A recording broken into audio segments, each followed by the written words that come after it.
محمد نعرہ تکبیر، اللہ اکبر نعرہ رسالت، یا رسول نعرہ اللہ حیدری، سر آمین محمد وآل محمد بلندر سلوات۔ اللہم صلی علی محمد وعلى ایک سورہ فاتحہ 3 دفعہ سورہ توحید پڑھ کر تمام مومنین مومنات مرحومین کے لیے، تمام علماء، تمام شہداء، اپنے مرحومین، ہمارے مرحومین شب جمعہ ہے جن کی کوئی فاتحہ پڑھنے والا نہیں ہے، ہمارے ایک دوست کے والد فدا حسین، ان کو بھی آج تدفین ہے، استاد شہید سبت جعفر، شہید عارف حسینی اور شہید رہبر آیت اللہ خامنائی کی روح کو پڑھ کر بخش صلی اللہ علیہ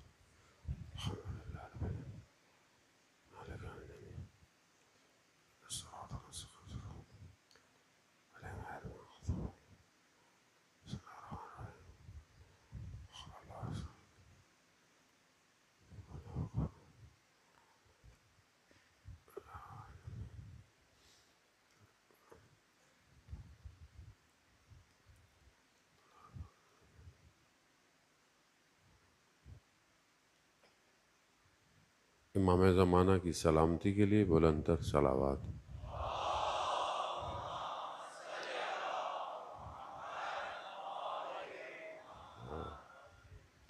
لا حول ولا قوة إلا بالله العلي العظيم حسبنا الله ونعم الوكيل نعم المولى ونعم النصير أعوذ بالله من الشيطان الرجيم بسم الله الرحمن الرحيم الحمد لله الذي يؤمن الخائفين وينجي الصالحين ويجزاء المستكبرين ويهلك ملوكا ويستخلف آخرين والصلاة والسلام على رسول الثقلين محبوب رب المشرقين والمغربين جد الحسن والحسين نبينا سيدنا أبي القاسم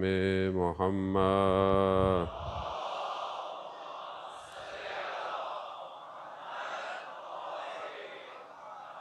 وعلى آله الطيبين الطاهرين المعصومين لا سيما بقية الله في الأرضين روحي وأرواحنا لتراب مقدم الفداء ولعنة الله على أعدائهم أجمعين بسم الله الرحمن الرحيم رب اشرح لي صدري ويسر لي أمري واحلل عقدة من لساني يفقهوا قولي أما بعد فقد قال رسول الله صلى الله عليه وآله وسلم افضل اعمال امتی انتظار الفرج صلوات بھیج محمد والے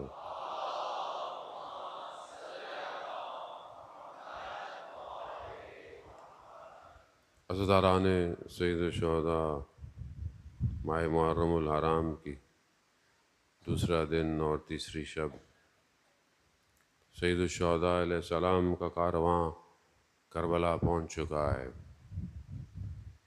ہر ایک دن جو عاشورہ کے قریب ہوتا جائے گا انسان اپنا مقایسہ کرتا رہے، اپنے آپ کو جج کرتا رہے کہ کیا وہ اس قابل ہو گیا ہے کہ وہ امام حسین کے خیمے میں داخل ہو سکتا ہے یا نہیں۔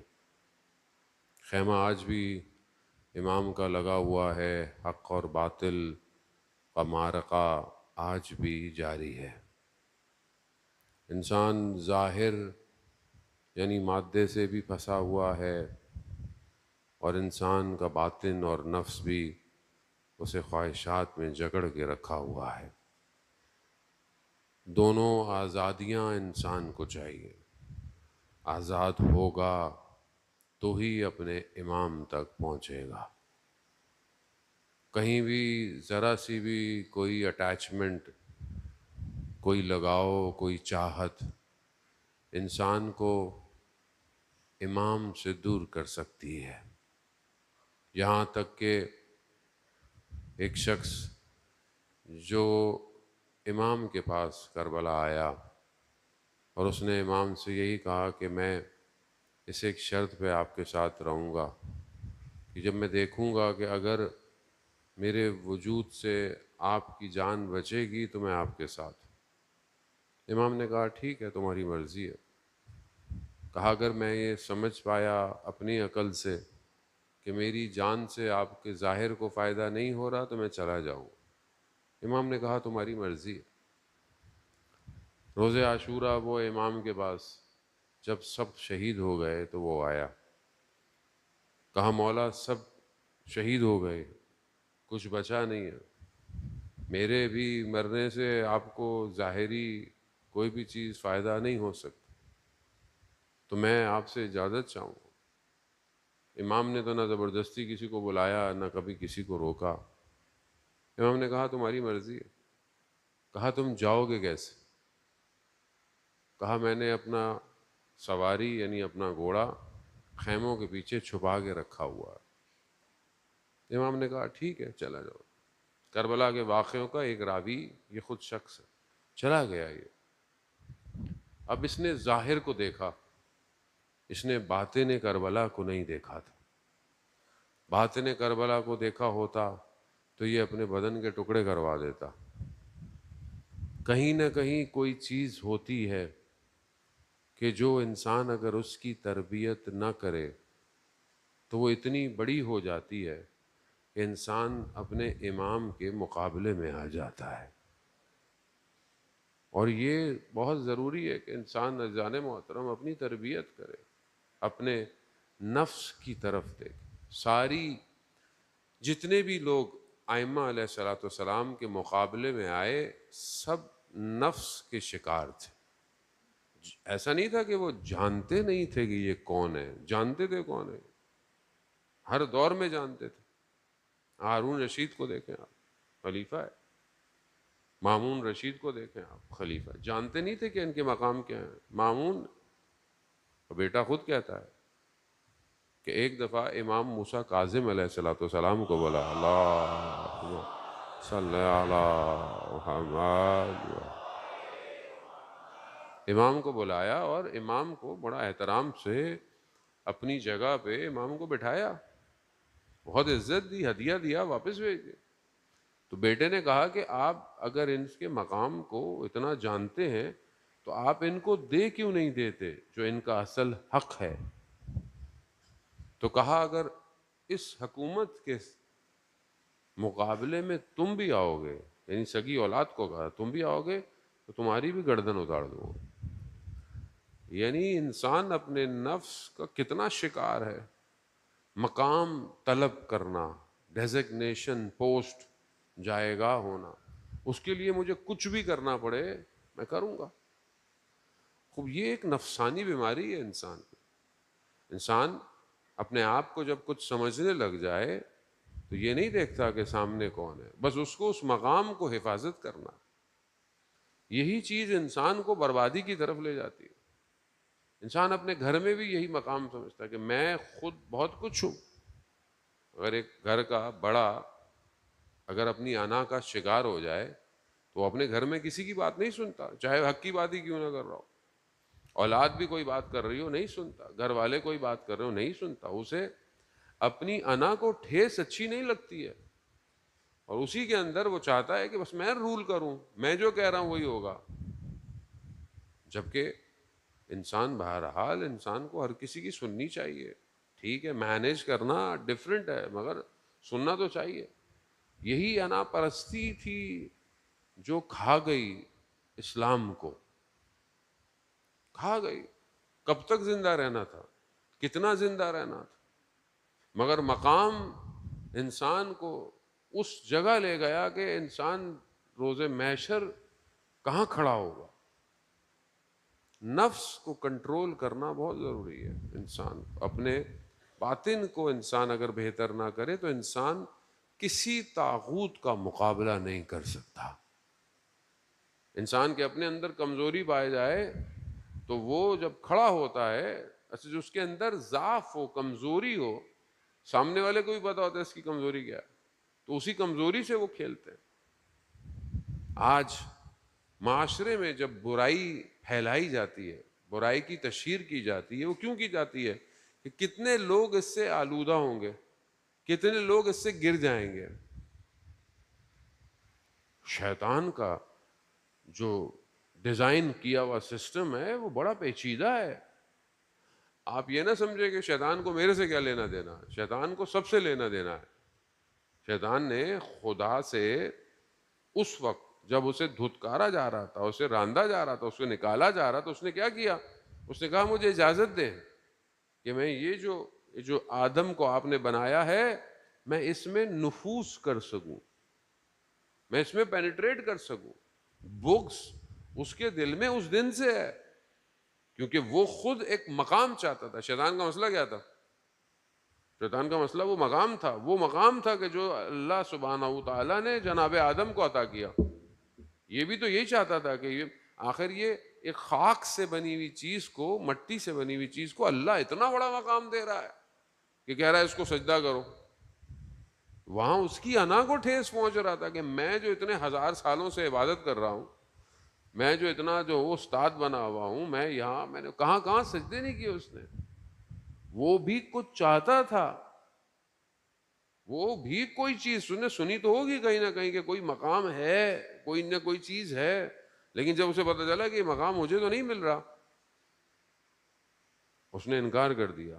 انکار کیا کیا؟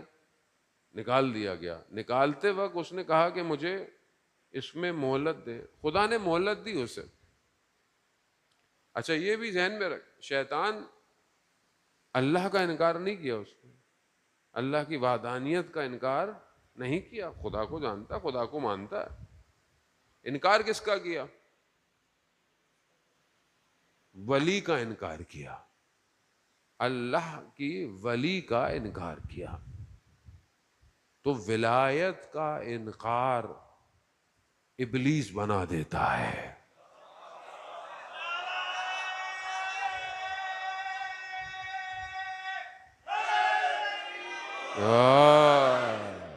ابلیس بنا دیتا ہے۔ مقام، یہی تو جنگ ہے ساری، یہی تو سارا آپ دیکھ لیں نا اسٹرکچر، ادب احترام کے ساتھ یہی مسائل ہے نا۔ یہ مقام مجھے ملنا چاہیے، یہ مقام مجھے کیوں نہیں مل رہا؟ یہی مقام ہے جو آج بھی دنیا میں آپ دیکھیں، یہی مقام ہے۔ مقام کی جنگ ہے ساری۔ اور مقام کتنی دیر کا؟ اصل زندگی کتنی دیر کی ہے انسان کی؟ زندگی تھوڑی سی تو زندگی ہے۔ اگر مقام بھی چاہیے تو پھر سجدے کر کے لو نا مقام۔ مقام بھی چاہیے تو پھر اطاعت کر کے لو مقام۔ پھر ایسا مقام ملے گا کہ خود رسول خدا فرمائیں گے سلمانو منا اہل بیت، اللہم صلی علی محمد و آل محمد۔ خدا مقام دینے سے انکار نہیں کر رہا، خدا عزت بھی دیتا ہے۔ وَتُعِزُّ مَن تَشَاءُ وَتُذِلُّ مَن، جسے چاہے عزت دے۔ تو عزت لینے کا فارمولہ آنا چاہیے، مگر کیونکہ اندر سسٹم بیلنس نہیں ہے، ڈسٹربنس ہے۔ اب وہ جو مشکل ہے، وہ مشکل خواہشات، حرام لقمہ، یہ چیز انسان کو کتنا، آپ دیکھیں نا کتنی بڑی مشکل ہے کائنات۔ ابلیس جو ہے پورا ایک سسٹم لے کے آیا نیچے زمین پہ، اللہ نے بھی سسٹم بھیجا، وہ بھی لے آیا اپنا پورا سسٹم لے کے آیا نیچے، اور ہمیشہ اسے ولایت سے مشکل رہی ہے، اس ولایت سے جو خدا نے عطا کی ہو، نفوذ کرتا رہا۔ یہ ذہن میں رکھیں، ابلیس ہمارے آباء و اجداد سے بھی واقف ہے، وہ جانتا ہے اس کی جینز میں کون سی کمی پائی جاتی ہے۔ شاید ہم بھی نہیں جانتے ہوں گے، لیکن وہ جانتا ہے، اسی لیے وہ اسی سے وار کرتا ہے انسان کے اوپر، اسی سے وار کرتا ہے۔ اب ہم اگر اپنے آپ کو بیلنس نہیں کریں، اپنے باطن کو صحیح نہیں کریں، ہم امام تک پہنچنا مشکل ہے، ناممکن نہیں ہے، مشکل۔ ہاں ان کی نگاہ کرم ہو جائے تو وہ تو حر کو حر علیہ السلام بنا دیتے ہیں۔ وہ نگاہ کرم چاہیے، اس کے لیے بھی انسان جستجو کرے، طلب کرے۔ جان محترم، بہرحال کچھ صفات ایسی ہیں جان محترم احادیث میں آیا ہے جو خداوند متعال کو بہت پسند ہے، خدا محبت کرتا ہے. کچھ کوالٹیز ایسی ہیں، یہ کوالٹیز بہرحال جو آپ کی خدمت میں وہ 4 حدیثیں انسان بیان کرتا ہے، اس کا مقصد یہ ہوتا ہے کہ انسان پریکٹیکلی ان چیزوں کو اپنے اوپر امپلیمنٹ کرے. جیسے کل میں نے آپ کی خدمت میں کچھ عرض کیا، اسی طرح ایک حدیث آج آپ کی خدمت میں کہ 4 خصوصیات ایسی ہیں کہ اگر انسان کے اندر ہوں، خدا ان سے محبت کرتا ہے، پسند کرتا ہے. پہلی چیز خاموشی، صمت ہونا، یعنی کم بولنا خدا پسند کرتا ہے. جب معراج پہ حضرت محمد مصطفیٰ صلی اللہ علیہ وآلہ صلی علی محمد جب معراج پہ گئے تو وہاں پر بہرحال انہیں بہت حدیثیں بہت طولانی ہے، کہا گیا کہ اہل آخرت وہ ہیں جو کم گفتگو کرتے ہوں گے. یعنی آخرت کے اندر ایک کوالٹی ہے، اہل آخرت میں وہ لوگ ہوں گے جو کم ہو. حضرت لقمان سے پوچھا کہ بھئی آپ اس مقام پہ کیسے پہنچے؟ آپ جانتے ہیں حضرت لقمان نبی نہیں تھے، حکیم، حکمت، یہ ہماری والی حکمت نہیں ہے دیواروں پہ جو لکھی ہوتی ہے، حکیم تھے. حکمت یعنی وزڈم، وزڈم یعنی خدا حکیم ہے نا، وہ حکمت کہ جب اندر اتارتا ہے تو انسان کے وجود سے علم باہر آتا ہے، اسے وزڈم کہتے ہیں نا. ایک حضرت لقمان سے پوچھا آپ اس مقام پہ کیسے پہنچے؟ کہا خاموشی کی وجہ سے، یعنی جتنا ضروری ہے اتنی بات کی جائے، خاموش رہا جائے. آپ کو ویسے ہی پتا بریکٹ کے اندر زبان جو ہے وہ سب سے زیادہ قبر میں، شب جمعہ ہے، اہل قبر کو بھی یاد کرنا چاہیے، عالم برزخ کو یاد کرنا چاہیے، کیونکہ بہرحال فاتحہ پڑھنی چاہیے اپنے مرحومین کے لیے، ان کے لیے کچھ نہ کچھ صدقہ کرنا چاہیے، کیونکہ بہرحال ہم نے بھی مرنا ہے ایک نہ ایک دن، اور ان کو بہت ضرورت ہوتی ہے اس عالم میں. قبر کے اندر سب سے زیادہ عذاب زبان کی وجہ سے. آیت اللہ شہید دستغیب رضوان اللہ تعالی علیہ، اذان محترم ان کی کتاب ہے گناہ کبیرہ. زبان کے سب سے زیادہ گناہ اس کے اندر بیان ہوئے ہیں. زبان جہاں فائدہ دیتی ہے زبان وہاں برباد بھی کرتی ہے انسان کو.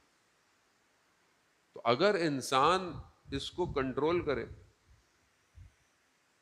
یعنی یہ نہیں کہ آپ بولے اب آپ آج گھر جائیں تو بولے میں بات نہیں کر رہا، نہیں ایسا نہیں. یہ جو ضرورت ہے اتنی بات کی جائے اور خام خواہ کی باتوں میں حصہ نہ لیا جائے. میں باتوں کا دیکھ رہا ہوتا ہوں لوگ اتنی ماشاءاللہ باتیں کرتے ہیں اور نہ وہ باتوں کا مقصد ہوتا ہے نہ اس کا کوئی نتیجہ نکلنے والا ہوتا ہے. مطلب دنیا کی سیاست پہ ہو رہی ہیں، اس پہ بات ہو رہی ہے، اس پہ بات ہو رہی ہے، آپ اپنی انرجی ضائع کر رہے ہیں. آپ کو پتا ہو کہ آپ کو کہاں بولنا ہے اور کتنا بولنا ہے، کیونکہ آپ کے زبان سے جو حروف نکلتے ہیں یہ مجسم ہو جاتے ہیں عالم برزخ میں. اچھے حروف نکلیں گے اچھی چیز مجسم ہوگی، بری چیز نکلے گی بری چیز مجسم ہو جائے گی. اگر آپ نے اپنی زبان سے غلط الفاظ نکالے، کچھ لوگ ایسے ہیں کہ جن کو موت کے بعد کے تجربات ہوئے ہیں، اوتھنٹک تجربات، ریئلسٹڈ، یعنی باقاعدہ ایسے لوگ ہیں، پروگرام ہیں، کتابیں ہیں کہ جب مرنے سے پہلے مر گئے، حادثہ ہوا، ایکسیڈنٹ ہوا، عالم کوما میں چلے گئے، تو وہ عالم برزخ ان کو دکھایا گیا. تو ایک شخص تھا وہ بیان کر رہا تھا کہ میں گیا اور میں نے بعد میں دیکھا تو مجھے لگا ایک میز ہے، لوگ بیٹھے ہیں، تو میں سمجھ گیا میرا حساب کتاب کھلا پڑا ہے. کہتے اس میں سے ایک شخص آیا، میں صرف زبان کی بات کر رہا ہوں، شخص آیا میرے قریب آیا اور وہ اتنا بھیانک تھا اس کا چہرہ کہ دنیا کے بھیڑیے اس کے مقابلے میں کچھ نہیں تھے.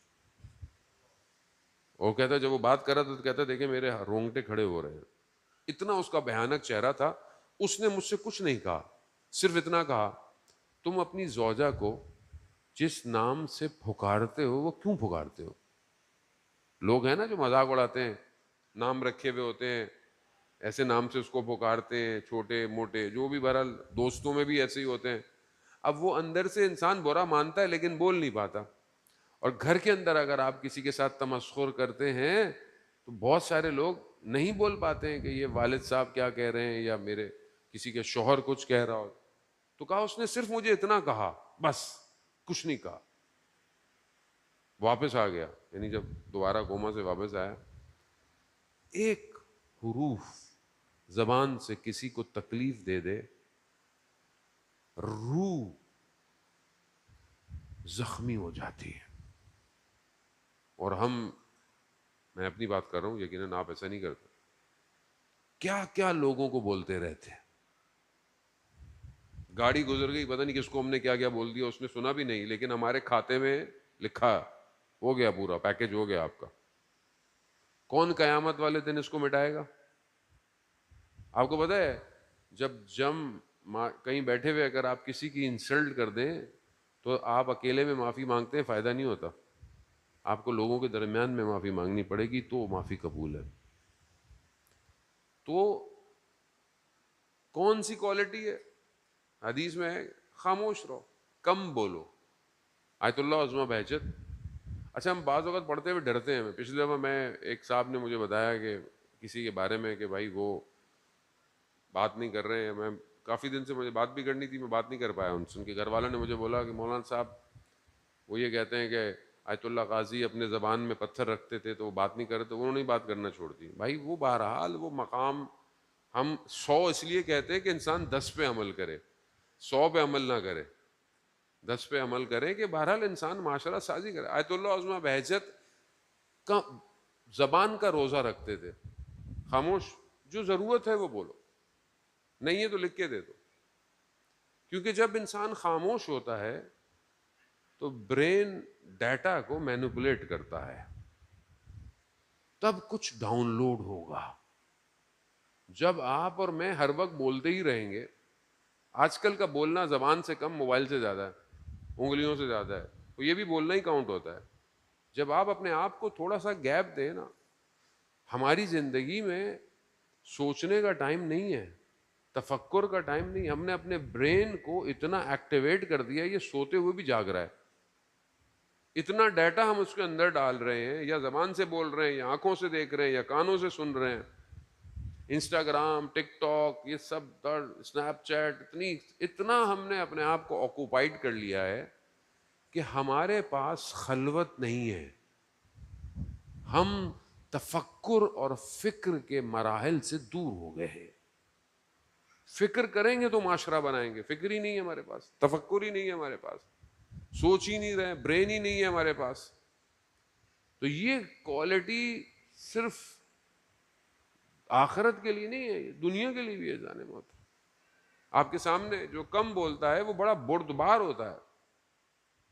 کم بولنے والا انسان گہرا انسان ہوتا ہے, پہلی کوالٹی. دوسری کوالٹی حدیث میں بیان ہوتا ہے, امام فرماتے ہیں کہ دوسری کوالٹی جو خدا کو پسند ہے وہ تواضع ہے. انسان انکساری دکھائے, یعنی انسان ڈاؤن ٹو ارتھ ہو, جھکا ہوا ہو. اپنے وجود جتنا اللہ اس کو دے وہ اتنا جھکنا چاہیے اسے. کیوں؟ کیونکہ اس کا کچھ نہیں ہے, سب خدا کا ہے. جو اس کے پاس آ رہا ہے اس کا کچھ نہیں ہے, لیکن ہم اس کے اپوزٹ چلتے ہیں. ذرا سا کچھ آ جاتا ہے تو انسان بہت اپنے آپ کو پتہ نہیں کیا سمجھنے لگ جاتا ہے. تیسری چیز توکل علی اللہ. یہ ایسی خوبی ہے کہ جو خدا پہ توکل کرتا ہے خدا اس شخص سے محبت کرتا ہے, کیونکہ وہ جانتا ہے کہ جو خدا پہ توکل کرتا ہے, عزیزان محترم, دنیا کے سارے دروازے بند ہو سکتے ہیں, خدا کا دروازہ بند نہیں ہو سکتا. ہر شخص کا تعلق کسی نہ کسی لالچ کی وجہ سے, کسی نہ کسی لالچ, کوئی نہ کوئی چیز ہے, چاہے وہ گھر کے رشتے ہی کیوں نہ ہو. باپ سے محبت اس لیے ہے کہ چلو باپ ہے, سرپرست ہے. انسان اولاد سے بھی اس لیے محبت کرتا ہے کہ کل اس امید میں ہے کہ کچھ چلو کرے گا ہمارے لیے. لیکن یہ سب پلٹ سکتے ہیں, اولاد بھی پلٹ جاتی ہے, والدین بھی پلٹ جاتے ہیں. خدا کا دروازہ کبھی بند نہیں ہوتا. اور کسی کے لیے بھی بند نہیں ہوتا. اسی لیے انسان خدا، اس سے پہلے کہ حالات آپ کو وہاں دھکیلیں کہ آپ کو یہ محسوس ہو کہ اب کچھ نہیں ہے، صرف خدا ہے، بہتر ہے اپنی زندگی میں پہلے خدا کو لے آئیں. چوتھی جو کوالٹی ہے جو خدا جس سے محبت کرتا ہے، وہ دنیا میں زہد اختیار کرنا. زہد کی تعریف بہت مشکل نہیں ہے.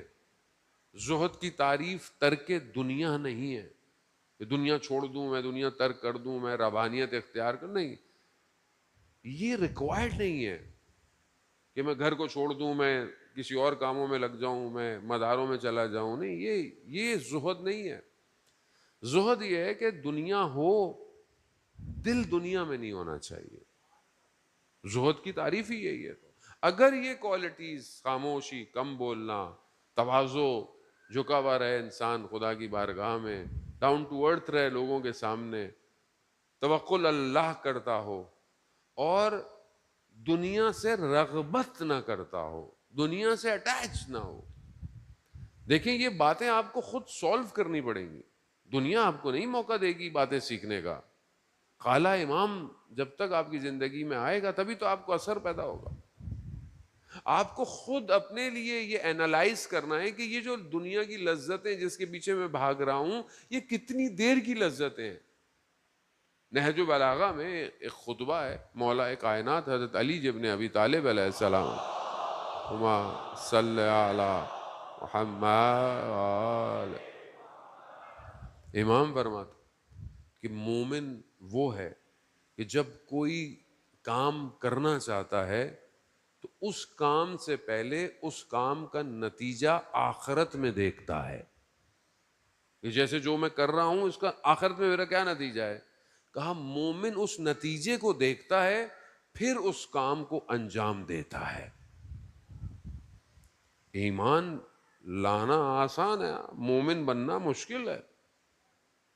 اور ایمان بھی بہرحال، ایمان تو انسان لے ہی آتا ہے، 4 چیزوں پہ عمل کرے انسان ایمان لے آتا ہے. لیکن حقیقی مومن واقعاً وہی ہے. قرآن کی، آپ قرآن سورہ مومنون کی جو شروع کی آیات ہیں اگر آپ اس کو دیکھیں، تم شروع کی آیات مومن کی تعریف، مومن کی ڈیفینیشن ہے کہ یہ وہ ہے جو نماز میں کس حالت میں کھڑا ہوا ہے، یہ خاشع ہے، خاضع ہے، یہ حفاظت کرتا ہے اپنی شرمگاہوں کی. مومن وہی ہے جان محترم. تو ان کو اپنے اندر کریٹ کریں تاکہ جب دنیا سے ایگزٹ کریں تو پھر کوئی ایسی چیز جائے نا اس عالم میں کہ جو اس عالم کے اندر اس مقام کو حاصل کر سکے جس کے لیے اسے خلق کیا گیا.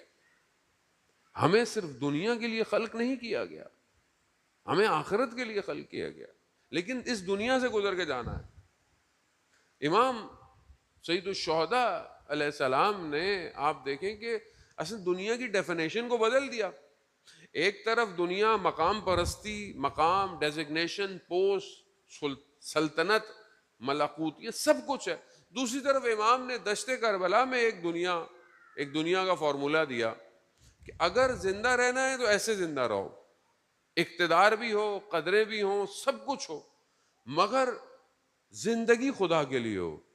اس لیے امام حسین فرماتے ہیں نا کہ بستر پہ مرنے سے بہتر ہے خدا کی راہ میں بدن کے تلواروں سے ٹکڑے ہو جانے چاہیے. یعنی موت فنا نہیں ہے. موت کی ڈیفینیشن ہی امام نے بدل دی نا. موت کو خوف سے ہٹا دیا، موت کو ایسا کر دیا امام نے کربلا میں کہ شب عاشورہ ہر ماں اپنے بچے کو تیار کر رہی ہے. موت کی ڈیفینیشن بدل دی نا. دوسری طرف کیوں تھے؟ لالچ تھی، دنیا تھی، مقام ملے گا، یہ ملے گا. ان کو مرنے کا کسی کو کوئی شوق نہیں تھا وہاں، تو مقام چاہیے تھا. عمر ابن سعد لعین جو گفتگو کرتا رہا، امام نے اسے اتنا موقع دیا کہ تم ہماری طرف آ جاؤ، ہماری بات مان لو، تمہیں کیا چاہیے؟ مقام چاہیے، مقام دیتے ہیں. مال چاہیے، مال دیتے ہیں. کس چیز کا تمہیں خوف ہے؟ کس چیز کی لالچ ہے؟ مگر وہی دنیا. اور کیا ہوا؟ نہ دنیا ملی، نہ مقام ملا. دیوانہ ہو کے مار دیا گیا دیوانہ ہو کے ختم ہو گیا. آج ہمارے پاس بھی آپشن ہے، دنیا ہمارے پاس بھی ہے، ظاہری دنیا، دجال کا سسٹم ایکٹیویٹ ہے نا، وہ اپنی جنت دکھا رہا ہے. ابھی یہ جو دجال کا اتنا بڑا سسٹم ہے، اس نے کیا کیا؟ ڈراؤ، میں پیسے دوں گا، میں یہ دوں گا، میں وہ دوں گا. لیکن اسے دیکھیں، ہم لوگ اس ٹائم تاریخ کے بڑے امپورٹنٹ موڑ پہ کھڑے ہوئے. جو باتیں ہم سنتے تھے وہ باتیں رونما ہوئی ہیں. جن شجاعتوں کا تذکرہ کتابوں میں کیا جاتا تھا وہ شجاعتیں ظہور کر رہی ہیں. یہ آپ کے سامنے، یہ آسان کام نہیں ہے. دنیا کی سپر پاور جمع ہو چکی اور ایک کے گرد گھیرا تنگ کیے ہوئے. گرد گھیرا تنگ کیا ہے نا، ہر طرف سے لشکر آیا، ہوا سے آ رہا ہے، زمین سے آ رہا ہے، پانی سے آ رہا ہے، سارے ملکوں کو ملایا جا رہا ہے، ہر کو. لیکن سامنے کھڑے والے کس مکتب کے شاگرد تھے کہ جن کے پاس موت کی ڈیفینیشن ڈفرنٹ تھی. ان کے ہاں موت خوف تھا، اتنا خوف تھا کہ انہوں نے اپنے کشتیوں میں خود ہی آگ لگا دی. آگ لگا دی کہ بھائی بھاگو یہاں سے، آگ لگ گئی ہے، ہمیں پرابلم ہو رہی ہے. یہاں پر تیار ہے، اتنا تیار ہے کہ اگر 6 بیٹے بھی شہید ہو گئے ہیں تو کہتے ہیں اور بیٹوں کو بھی لے لو، کیونکہ یہاں موت فنا نہیں ہے.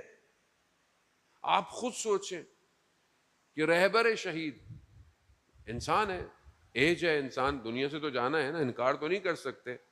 ایج بھی ان کی کتنی ہو گئی تھی، جانا تو ایک نہ ایک دن تھا ہی صحیح. لیکن انہوں نے کون سا راستہ اختیار کیا دنیا سے جانے کا؟ یعنی وہ راستہ کیا جو ان کے ارباب کا راستہ تھا، یعنی جو سید الشہداء کا راستہ تھا کہ اللہ کی راہ میں اپنی جان کے ٹکڑے کرا دو. اور آپ دیکھیں اس موت نے، ایک شہادت نے دنیا کو کتنا بیدار کر دیا. اگر یہ راستہ انسان اختیار کر لے، سید الشہداء کا راستہ، ان کے اصحاب کا راستہ کہ ہیہات منا ذلہ، کہ ذلت کی زندگی سے عزت کی موت بہتر ہے، یہ اگر انسان اختیار کر لے تو پھر دنیا آپ کا مقابلہ نہیں کر سکتی. جھکا دیا، توڑ دیا گھمنڈ، غرور کو توڑ دیا. یہ آسان نہیں تھا. اس سالوں کا امپائر کھڑا ہوا تھا، دنیا آج نفرت کرنے لگ گئی ہے. آج دنیا کو پتہ چل گیا ہے، اب تو چھوٹے چھوٹے ملک بھی آنکھیں دکھا رہے ہیں کیونکہ ان کے پاس ہے ہی کچھ نہیں، صرف ظاہری خوف ہے. اس ظاہری خوف کو وہی توڑ سکتا ہے جو رات کو خدا کو سجدے کرتا ہو، جو خدا کی بارگاہ میں گڑ گڑاتا ہو، جو اپنے ولی کے لیے سب کچھ کر رہا ہو. اصل وارث وہ ہے، اصل اس نے آنا ہے. انسان بہرحال کوشش کر رہا ہے. جو لوگ کہتے تھے کہ امام آئیں گے، امام کا ظہور ہوگا، اور امام کے ظہور کے لیے لوگ چاہیے نا، قوم چاہیے نا، سسٹم چاہیے. ہم تو اتنے سالوں سے بول رہے ہیں سسٹم، نظام کی باتیں کرتے ہیں، لوگوں کو برا لگتا ہے ہماری ان باتوں کو جانے ہوتا. ابھی سمجھ میں آیا نظام کسے کہتے ہیں. نظام یہی ہوتا ہے، سسٹم یہی ہوتا ہے. سسٹم کے بغیر آپ کچھ نہیں کر سکتے. دشمن کو سسٹم سے پرابلم ہے، دشمن کو آپ کسی سے کوئی پرابلم نہیں ہے. وہ مجلس ہے جو وقت کے امام کے لیے تیار کریں، دشمن کو اس مجلس سے پرابلم ہے. جو مجلسیں 61 ہجری کے یزید کو برا بلا بولتی رہیں، دشمن کو اس سے پرابلم نہیں ہے. یاد رکھیے گا، دشمن اسی کا خوف کھاتا ہے کہ جو آج کے یزید کے چہرے کا نقاب اتار دے. سسٹم ہے، اور یہی سسٹم امام تک لے کے جائے گا. یہی سسٹم ہے. یہ آپ کوئی تو ہوگا نا، کوئی تو ایکوپمنٹ ہوگا. آج ہم کم از کم اس قابل تو بن گئے کہ آج ہم اپنے امام کو دعوت تو دے سکتے ہیں کہ مولا ابھی ہم کوشش کر بڑے اس لیول پر تو آ ہی گئے کہ جہاں بہرحال لوگ اب ہمارے سے جھک رہے ہیں، باتیں کر رہے ہیں ہم سے، ورنہ پہلے تو کوئی سنتا ہی نہیں تھا جانے والا. سید الشہداء نے کربلا میں وہ کام کیا کہ قیامت تک کی یزیدیت کو للکار دیا ہے. تو یہ اب ہمارے اپنے اوپر ہے عزیزان محترم کہ اب ہم اپنے آپ کو کس طریقے سے اپنے امام کے لیے تیار کرتے ہیں۔ شب جمعہ میں نے آپ کو کہا کہ انسان بہرحال اپنی طرف متوجہ رہے، اس دنیا سے جانا ہے، قبر کے اندر جانا ہے، قبر کے اندر کے مسائل لپنے ہیں۔ انسان مسجد میں بہت اچھا ہوتا ہے، امام بارگاہ میں بہت اچھا ہوتا ہے، باہر نکل کے کیسا ہے، اس کا لین دین کیسا ہے، بہت ساری چیزیں ہیں احادیث میں۔ آپ شب جمعہ دعائے کمیل بھی پڑھتے ہیں کہ پروردگار میرے وہ گناہ معاف کر کہ جو نعمتوں کو بدل دیتے، میرے وہ گناہ معاف کر دے، اللہ مغفر لی، پروردگار میرے گناہوں کو معاف کر جو مجھے نعمتوں سے معذور کر دیتے ہیں، نعمتوں کو مجھ سے دے۔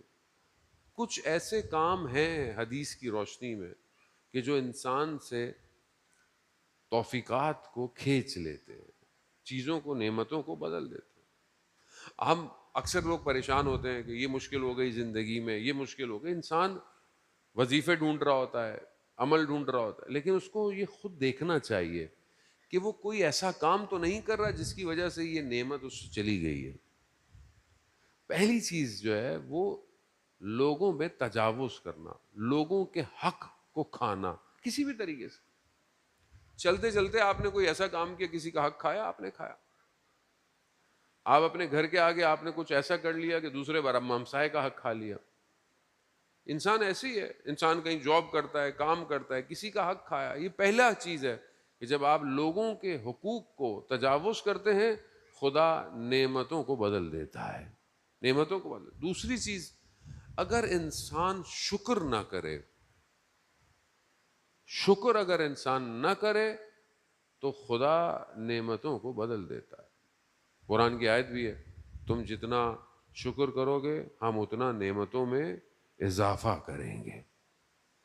خب ہم اپنی زندگی میں اگر متوجہ ہوں عزیزان موت، زندگی خود ایک بہت بڑی نعمت ہے، اور وہ نعمت کہ جس کا سب سے زیادہ شکر کرنا چاہیے، یہ میں نہیں کہہ رہا، امام علی علیہ الصلوۃ والسلام ارشاد فرماتے ہیں، اللہم صلی علی محمد آل محمد۔ امام ارشاد فرماتے ہیں وہ نعمت جس کا سب سے زیادہ شکر کرو، وہ نعمت دین مبین اسلام ہے۔ اسلام سب سے بڑی نعمت ہے، یعنی وہ دین خدا کا جو ہمارے پاس ہے، اگر یہ نہیں ہو، خدا نہ راستہ ہم پتہ نہیں کیا ہوتا۔ اور پھر اس دین کے ساتھ وہ محبت اہل بیت ہونا، وہ ولایت ہونا، یہ خود سب سے بڑی نعمت۔ انسان حدیث میں مختلف طریقے سے اس حدیث کو، اس کانٹیکسٹ کو بیان کیا گیا ہے کہ انسان نمازیں بھی پڑھے، روزے بھی رکھے، راتوں کو عبادتیں بھی کرے، لیکن اگر اس کے پاس اللہ کے ولی کی ولایت نہیں ہے تو پھر اس کی کوئی بھی چیز قبول نہیں ہے۔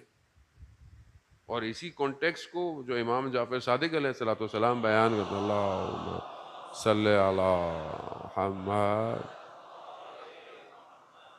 میں تاکہ ہمیں احساس ہو، اذان محترم، ہمیں نعمت کا احساس ہو۔ امام کیا فرماتے ہیں؟ امام فرماتے ہیں کہ انسان دن میں روزے رکھے اور رات کو عبادت کرے، اور پتہ نہیں 70 سال یا 100 سال عبادت، کہاں پر عبادت کرے؟ مقام ابراہیم اور کعبہ کے درمیان میں کھڑے ہو کے عبادت کرے، عبادت کرے، دن میں روزے رکھے، اور 70 یا 100 سال یہ عمل کرتا رہے، اور اگر اس کے دل میں ولایت علی ابن ابی طالب نہیں تو اس کی کوئی عبادت قبول نہیں ہے۔ وہ بھی نعمت ہے، وہ انسان اس نعمت کی وجہ سے بچا جائے گا۔ قرآن میں جو آیت ہے کہ تم سے اس دن نعمتوں کا سوال کیا جائے گا، یومئذ عن النعیم، سوال پوچھا جائے گا، کس کا؟ نعمتوں کا۔ کس دن؟ اس دن۔ راوی امام کی خدمت میں آیا، چڑھے امام کے، مولا یہ کون سی نعمت ہے جس کا سوال کیا جائے گا؟ تو امام نے کہا تمہارے ذہن میں کیا ہے؟ کہا مطلب اللہ کی نعمتیں ہیں، کھانا پینا، پھل، یہ سب یہ نعمتیں ہیں پروردگار کی۔ تو کہا اگر تم میرے گھر آؤ اور میں تمہیں کھانا کھلاؤں، تمہیں یہ ساری چیزیں کھلاؤں، اور پھر میں تم سے ان کا سوال کروں، تمہیں اچھا لگے گا؟ اچھا لگے گا ابھی میں تمہیں پھل کھایا میں پوچھوں تم سے؟ کہا نہیں مولا مجھے بالکل اچھا نہیں لگے گا. تو کہہ رہا پھر خدا تم سے کیسے پوچھے گا ان کا سوال؟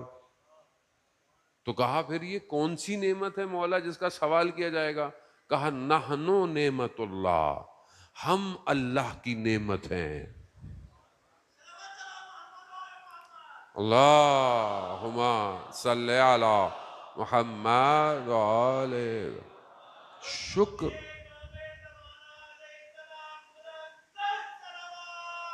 اللہم صلی علی محمد. تو نعمت یعنی انسان کی زندگی میں نعمتیں، بہرحال اس کا شکر کریں. اللہ نے آنکھ دی ہے، اللہ نے کان دیے ہیں، اللہ نے عقل دی ہے، اللہ نے ہاتھ سالم دیے ہیں. بہرحال آپ ان چیز کا موازنہ کریں نا کہ خدا نہ خواستہ کوئی مریض ہو جائے تو آپ کو پتہ چل جائے کہ کتنی بڑی نعمت ہے. عزیزان محترم، انسان کو واقعاً احساس نہیں. میں خود اپنی بات کر نہیں ہے احساس. صحت ایک ایسی نعمت ہے، صحت ہے تو سب کچھ ہے. مقام بھی واپس چلا جائے واپس آ جاتا ہے، پیسہ بھی چلا جائے واپس آ جاتا ہے، صحت چلی جائے بہت مشکل ہے واپس آنا. تو انسان شکر کرے اس کی بارگاہ میں. صحت مند ہے اٹھے سجدہ کرے. حضرت داؤد اور سلیمان نے پروردگار سے پوچھا، پروردگار ہمارا ہمسایہ کون ہوگا، یعنی ہمارے بہشت میں ہمارے برابر میں کون ہوگا؟ پروردگار نے بتایا فلانا شخص ہوگا. اب انہوں نے کہا کہ کون ہے ایسا شخص جو ہمارا ہمسایہ ہوگا؟ تو یہ اس کو ڈھونڈنے نکل گئے. پہنچے، پتہ چلا وہ کہیں گیا ہوا ہے کچھ کرنے کے لیے، کچھ لینے کے لیے. پہنچ گئے، انتظار کرتے رہے. ماتا اور شاید اس کا نام تھا. جب وہ آیا تو آیا دیکھا وہ شاید کچھ سبزی یا پھل یا کوئی چیز ایسی تھی جو کاٹ کے لا رہا تھا. کیا تھا؟ آتے ہی اس نے خدا کا شکر کیا، بسم اللہ پڑھی، کے بعد بیٹھا. اس نے وہی گندم کو جو ہے وہ بنایا، اس کو آٹا بنایا، اس کو پھر کسی طریقے سے اس کو بنا کر اس میں کچھ نمک ڈال کر اس کو پکایا. ان کے ساتھ بیٹھ گیا، خدا کی حمد و ثنا کرتا رہا. جب وہ بن گیا تو ان کے سامنے پیش کیا. جب پیش کیا تو خود بسم اللہ پڑھی اور پھر اس کے بعد کہا پروردگار تیری حمد و ثنا کرتا ہوں، تو نے یہ سب نعمتیں دیں، تو نے اس قابل بنایا، تو نے یہ خوراک دی، یہ خوراک میرے وجود میں جائے گی، یہ وجود پھر کسی انرجی کسی طریقے سے میرے اندر یہ طاقت دے گی کہ میں پھر دوبارہ تیرا شکریہ کروں گا، پھر میں تیرے لیے کام کروں گا. یعنی وہ کرتا ہی رہا، خدا کا شکر کیے جا رہا ہے اپنی نعمتوں پہ. حضرت سلیمان اور حضرت داؤد جب وہاں سے اٹھے تو کہتے ہیں یہ حقدار ہے اس بات کا کہ یہ بہشت میں ہمارا ہمسایہ ہو. شکر انسان کو اس مقام پہ لے جاتا ہے کہ قیامت میں نبی کے ساتھ رہتا ہے انسان. شکر. میں اپنی نا شکرے نا شکر. اور بھائی کیسی گزر رہی ہے؟ بس کیا بتائیں یار، کیا بتائیں. نہیں صحیح نہیں. کوئی شخص مجھے آپ بتائیں، عام انسان کی بات کر رہا ہوں. دیکھیں ہمیں جو ملتا ہے نا تو وہ تو ساری عربی بولتا ہے، الحمدللہ، سبحان اللہ، ماشاء اللہ، التماس دعا. نہیں آپ آپس میں دیکھیں کیا بولتے ہیں. کیا چھوڑو یار، کچھ زندگی ہے.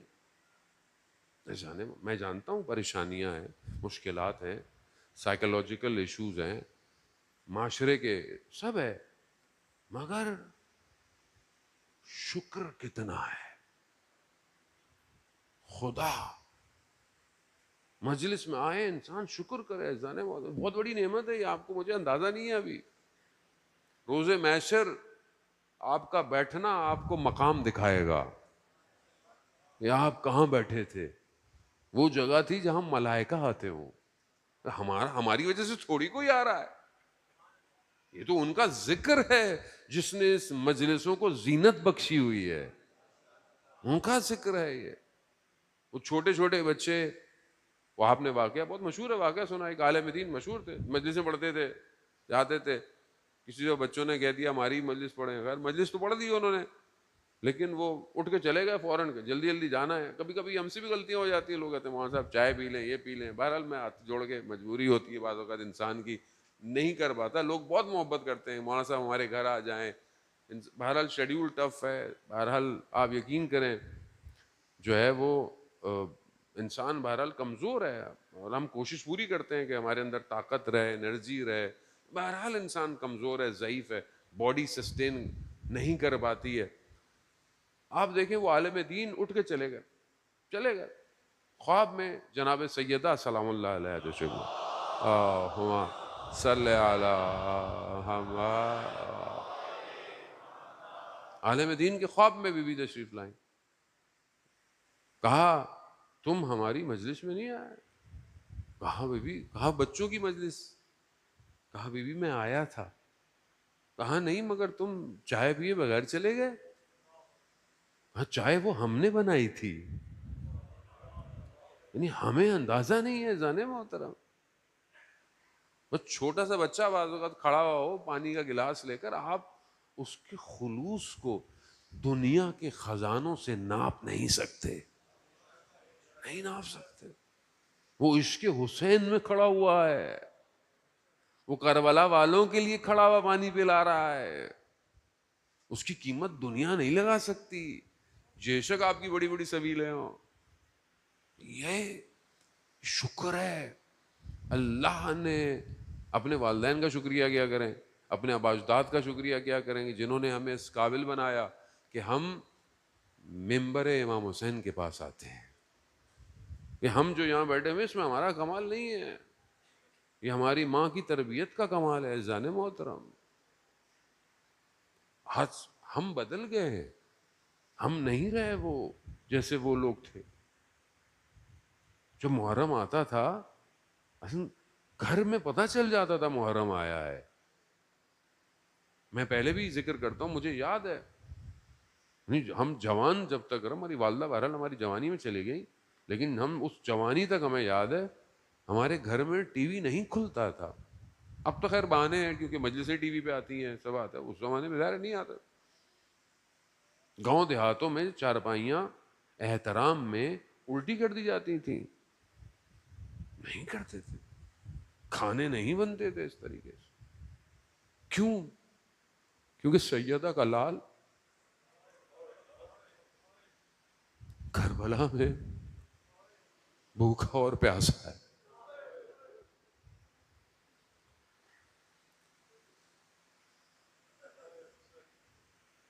ہم بدل گئے جانے موت. انسان کہتے ہوئے بھی ڈرتا ہے کسی کو برا نہ لگ جائے.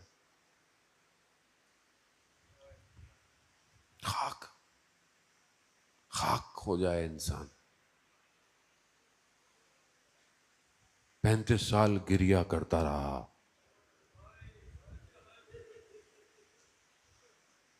جب بھی کھانا آتا تھا نا تو میرا مولا روتا تھا. پانی آتا تھا گریا کرتا تھا. خادم پوچھتا ہے مولا آپ کھانا کیوں نہیں کھاتے، کیوں روتے ہیں اتنا؟ کہا میرے بابا کو بھوکا اور پیاسا مارا دیا. الذی قتل عطشان، پیاسا مار دیا نا. اس لیے امام نے فرمایا تھا نا، یہ اپنی بیٹی سے کہا تھا کہ دیکھو ان سے کہنا کہ جب بھی پانی پیئیں تو مجھے یاد کرنا. صلی اللہ علیہ یا ابا عبداللہ. مولا آپ پیاسے رہ گئے، آپ کا چھوٹا 6 ماہ کا بچہ بھی پیاسا رہ گیا، لیکن آج آپ کے چاہنے والوں نے دنیا کو سیراب کر دیا ہے. سیراب. ہاں عزیزان محترم، محرم میں رونے کے لیے وقت کی ضرورت نہیں، مصائب کی ضرورت نہیں. ایسے رونا پڑتا ہے جیسے واقعی آپ کے گھر میں جنازہ اٹھا ہوا ہو. رونا پڑتا ہے.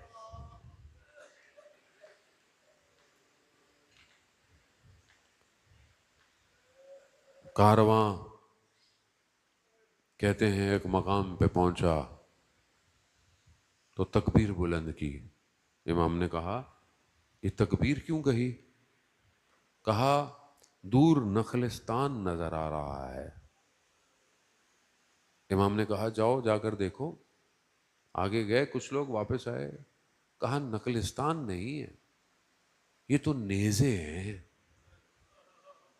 دیکھا تھوڑی دیر میں ایک قافلہ لشکر قریب آیا. کون ہے لشکر؟ لشکر کا سردار حر ہے. حر جانتے ہیں کون تھا؟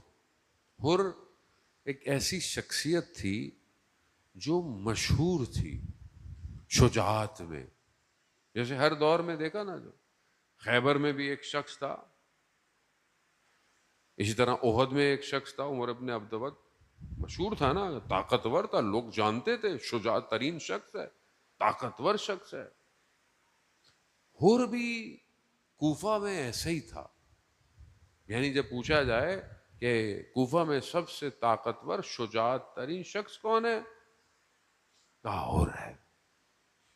تو حر اس لشکر کو لیڈ کر رہا تھا. جیسے ہی پہنچا نا, امام نے حضرت عباس کو بلایا. گرمی شدید ہے, پیاسے ہیں. کہا عباس ان کو پانی پلاؤ. پانی جن چیزوں میں مشکیزوں میں سے اتارے گئے, کاسوں میں پانی پلایا. جب سب کو پانی پلا دیا تو امام حسین نے کہا عباس اب ان کے جانوروں کو بھی پانی پلاؤ. اور کہا عباس جانتے ہو نا, جانور ایک دفعہ میں سیراب نہیں ہوتا, جب تک وہ سیراب نہ ہو برتن کو اٹھانا نہیں. یہ حسین ہے. حر اب مشکل میں تو آ گیا. کہا حر کیسے آنا ہوا؟ کہا میں آپ کے ساتھ ساتھ ہوں, جہاں جہاں آپ جائیں گے میں آپ کے ساتھ ہوں. امام نے دیکھا تو اپنی سواری کو دوسری طرف موڑا اور جانے کے لیے جیسی جانے لگے تو اس نے امام کے سواری کی لگام پکڑ لی. شریف آدمی کی سواری کو روکا جائے. امام نے کہا حر تیری ماں تیری عزا میں بیٹھے. بہت سخت جملے تھے یہ امام کے. تیری ماں تیری عزا میں بیٹھے.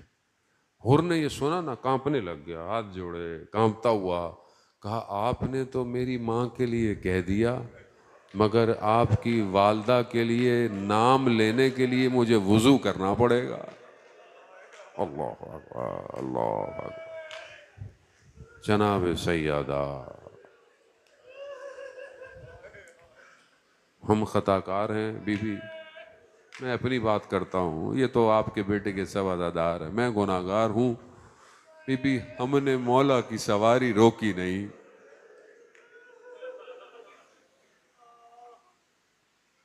ہم پر کرم کیجئے. یہ کہنا تھا, بہرحال خاموش ہو. جہاں جہاں امام نے ساتھ ساتھ پہرا لیے. رات آ گئی. حر کے ساتھ اس کا بیٹا ہے, اس کا بھائی بھی ہے, اور ایک اس کا غلام ہے. 4 لوگ ساتھ. کہتے ہیں کتابوں میں بیان ہوتا ہے تاریخ کی کہ حر رات کو جلدی سو جاتا تھا, مگر شب عاشورہ غلام کہتا ہے میں نے دیکھا حر ٹہل رہا ہے. غلام ہے. کہا میری جرت تو نہیں تھی کہ میں اپنے آقا سے پوچھوں کہ ماجرا کیا ہے, تو کہا میں نے بھائی کو بلایا, بھائی کے پاس. بعض بیان کرتے ہیں, ہمارے استاد بیان کرتے ہیں کہ جب پریشان ٹہل رہا تھا اس نے بھی یہی کہا, حر اگر کوفہ میں کوئی پوچھتا نا سب سے طاقتور کون ہے تو تمہارا نام لیتے, تمہیں کیا پریشانی ہو گئی. کہتے ہیں وہ اپنے بھائی کو لے کر امام حسین کے خیموں کے پیچھے گیا. بچوں کے رونے کی آوازیں تھیں. العطش العطش.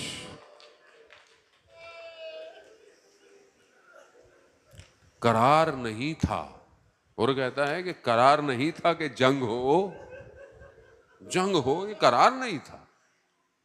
میں اپنے آپ کو جنت اور جہنم کے درمیان دیکھ رہا ہوں. ہاں سردار عالم کہتے ہیں روزے عاشورہ ہوئی، باقاعدہ 4000 جو تیر والے تھے انہوں نے تیر چلائے اور ہوا. اور جب اس کے بعد یہ ہوا کہ ایک ایک کر کے آئے گا تو حر نے اپنے بیٹے کو بلایا. حر، اگر تمہارے سامنے 2 راستے ہوں، ایک جنت کی طرف جاتا ہو ایک جہنم کی طرف، کون سا انتخاب کرو گے؟ کہا بابا واضح ہے، انسان جنت کی طرف جائے گا. کہا بس پھر چلو یا سیدہ، چلو. جانے لگا. کہا رکو. کہا میرے ہاتھوں کو باندھ دو. کہا ابا کو میرے سر پہ اوڑھ دو، مجھے کچھ نظر نہ آئے، اور بس مجھے لے کے جاتے رہو. لے کے جانے لگا. تھوڑی دیر بعد کہا اللہ اکبر. کہا کیا ہوا؟ کہا حبیب ابن مظاہر، مسلم ابن اوسجا آپ کے استقبال کے لیے آ رہے ہیں. تھوڑا آگے چلا. کہا اللہ اکبر. کہا اب کیا ہوا؟ کہا بنی ہاشم کے جوان آپ کے استقبال کے لیے آ رہے ہیں. اب نظر تو اس کو آ نہیں رہا. کچھ اور آگے چلا. کہا اللہ اکبر. کہا اب کیا ہوا؟ کہا مولا خود آپ کے استقبال کے لیے آ رہے ہیں. ہوا ہٹائی، ہاتھ جوڑے. امام نے کہا ہاتھ چھوڑ دو حر. ہاں مولا مجھ سے غلطی ہو گئی. کہا نہیں، معافی مل گئی. توبہ تم نے خدا کی بارگاہ میں کر لی. ہاتھ کھول دیے. کہا حر چلو خیمے میں. کہا نہیں، جو غلطی کی ہے اسے پورا کرنا ہے. کہا مجھے میدان میں جانے دیں. بس یہاں رکیے گا تھوڑا رکیے. مصائب سنتے رہتے ہیں آپ، خدا آپ کو کوئی غم نہ دے سوائے غم حسین. بس غربت امام حسین کو سمجھنے کی کوشش کریں. امام نے بھی حر کو روکا نہیں، جانے دیا. جب کوئی مہمان آتا ہے تو انسان کم سے کم اسے پانی تو پلاتا ہے، مگر یہاں حسین کے پاس پانی نہیں تھا، جانے دیا. بعض علماء بیان کرتے ہیں کہ حر نے اجازت طلب کی. کہا مجھے اہل حرم کے خیموں کے سامنے جانے دے. کہا یہ شہزادیوں کے خیموں کے باہر گیا اور اس نے یہ ہاتھ جوڑ کر کہا، خاک کو سر پہ اٹھا کے کہا روز قیامت اپنی ماں سے میری شکایت نہ کیجیے گا. اللہ اکبر. شکایت نہ کیجیے. حر گیا میدان میں جانا. کہا پہلے میرے بیٹے کو جانے دے. بیٹا گیا. جنگ لڑی، بھگدڑ مچی. کہتے ہیں بیٹا گر گیا. حر دوڑتا بیٹے کو ڈھونڈ رہا ہے. اس کو بیٹا نظر نہیں آ رہا. آواز دے رہا ہے، بیٹا آواز بولو، بیٹا لبیک کہو، میں تمہارے بدن کو ڈھونڈوں، کہاں ہو تم؟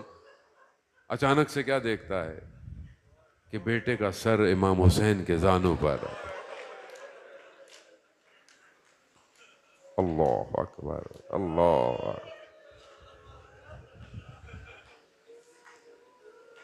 کیا جملے ہیں میرے امام. عزاداران محترم، امام نے حر سے کہا حر جوان بیٹے کے لاشے پہ باپ.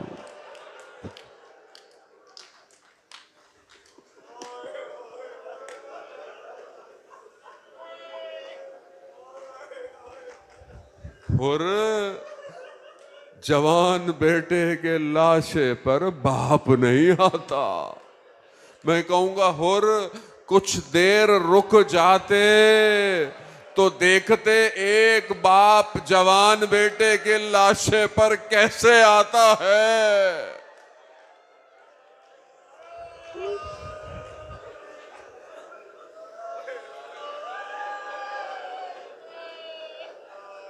کیسے آتا ہے. اور میدان میں گئے. خدا آپ کو اس کا اجر دے.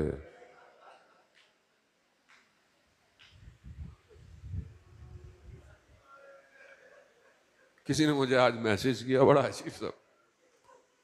کبھی کسی نے ایسی مجھے دعا نہیں دی. افریقہ سے میسج تھا, مجلس سن رہا ہوگا لائیو. مجھے کہتا ہے سید حر کی ماں آپ کو دعا دے.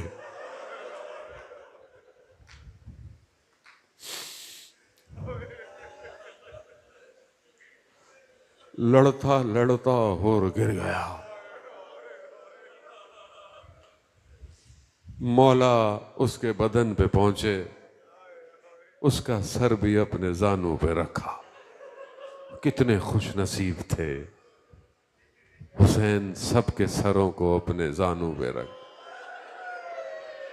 حسین کا سر کس نے زانوں پہ رکھا؟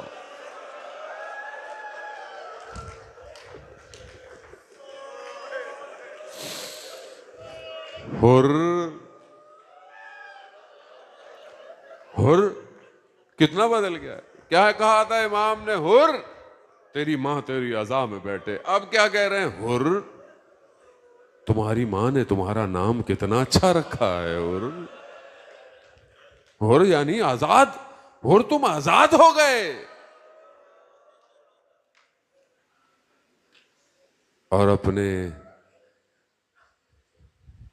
پیراہن سے ایک رومال نکالا. رومال کس کا تھا؟ ماں نے دیا تھا. حر نے احترام کیا تھا نا جناب سیدہ کا. حر نے کیا کہا تھا کہ میں آپ کی ماں کے بارے میں یہ کہہ نہیں سکتا. بس عزاداران محترم, امام حسین نے قیامت کا انتظار نہیں کیا کہ قیامت میں تمہیں کچھ ملے گا. دنیا میں اپنی ماں کا رومال نکال کر اس کے ماتھے پر باندھ دیا اور دکھا دیا کہ حر کو بچانے والی میری ماں ہے.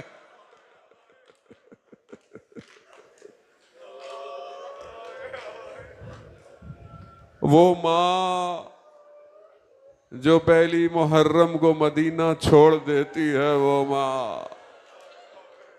وہ ماں جو شب عاشور اس گودال سے پتھر اٹھاتی رہی, وہ ماں کہ میرا بیٹا جب زمین پر آئے تو کوئی پتھر نہ لگے.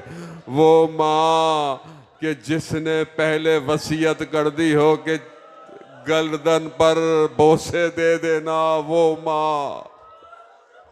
ہاں عزاداران محترم, نہ جانے روز عاشور اس ماں نے کیسے دیکھا ہوگا کہ جسے میں نے چکیاں پیس کر پالا ہے, وہ تیروں اور تلواروں کے ساتھ زمین پر